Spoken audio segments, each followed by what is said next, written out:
श्री राम हर हर महादेव। इस वीडियो में हम जानेंगे कार्तिक माह में पड़ने वाली माता तुलसी की व्रत कथा के बारे में। हिंदू धर्म में कार्तिक मास का विशेष महत्व बताया गया है।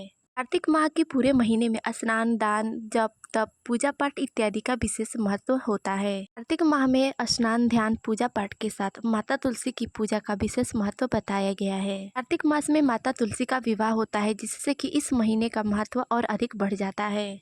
मान्यताओं के अनुसार जिनकी कन्या नहीं होती है, वे माता तुलसी का विवाह शालिग्राम भगवान के साथ कराकर कन्यादान का पुण्य प्राप्त कर सकती हैं।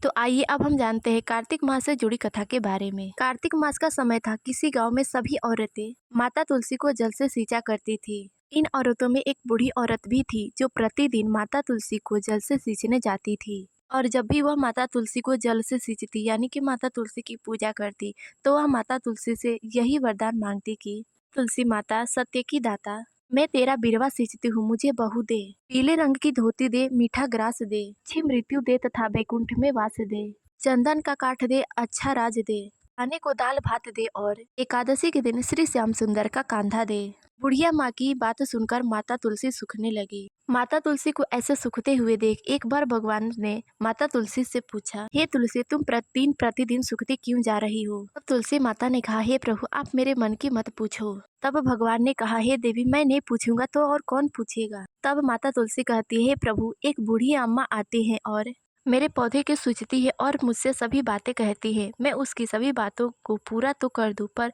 भगवान श्री श्याम सुंदर का कंधा उस बूढ़ी अम्मा को कहाँ से दूंगी? तब भगवान श्री श्याम सुंदर माता तुलसी से बोले कि जब वह मृत्यु को प्राप्त होगी तो मैं स्वयं उसे कंधा देने अवश्य आऊंगा। कुछ समय बाद उस बूढ़ी अम्मा की मृत्यु हो गई। बूढ़ी अम्मा की मृत्यु के बाद सभी गांव के लोग उस बूढ़ी अम्मा के घर के बाहर इकट्ठे हुए तथा उसके शव को ले जाने लगे, लेकिन वह शव इतना भारी हो गया कि किसी से भी नहीं उठ रहा था। तब सभी गांव वाले यह बोलने लगे कि यह तो बहुत संस्कारी थी, बहुत पूजा पाठ किया करती थी, इस बूढ़ी अम्मा ने तो कोई पाप नहीं किया, इस बूढ़ी अम्मा की अर्थी क्यों नहीं उठ रही है? तभी वहां भगवान श्री श्याम सुंदर एक बूढ़े के रूप में आए और गांव वाले से पूछे कि यह भीड़ कैसी है। तभी उसमें से एक आदमी बोले कि एक बूढ़ी अम्मा की मृत्यु हो गई है, लेकिन उस बूढ़ी अम्मा की अर्थी इतनी भारी हो गई है कि किसी से भी उठाए नहीं उठ रही है। तब वह आदमी उन गांव वालों से बोले कि मुझे इनके कान में कुछ कहने दो, यह फिर इनकी अर्थी आसानी से उठ जाएगी। तब भगवान श्री श्याम सुंदर उस बूढ़ी अम्मा की अर्थी के पास गए और उसके कान में बोले, हे माई, तू अपने मन की कर ले, तांबरी की धोती ले, मीठा ग्रास ले, बैकुंठ में वास ले, चटक की चाल ले, चंदन की काठ ले, झालर की झनकार ले, दाल भात ले और श्री कृष्ण का कांधा ले। भगवान की अमृतमयी बाणी को सुनकर वह बुढ़िया माँ की अर्थी हल्की हो गई। के बाद भगवान भी गांव वालों के साथ मिलकर बूढ़ी अम्मा की अर्थी को कांधा दिए तथा उस बूढ़ी अम्मा को मुक्ति भी मिल गई। उसके बाद वह बैकुंठ धाम को चली गई। हे तुलसी माता, जैसे आपने उस बूढ़ी अम्मा को बैकुंठ में वास दिया, वैसे हम सब पर भी अपनी कृपा बनाए रखना।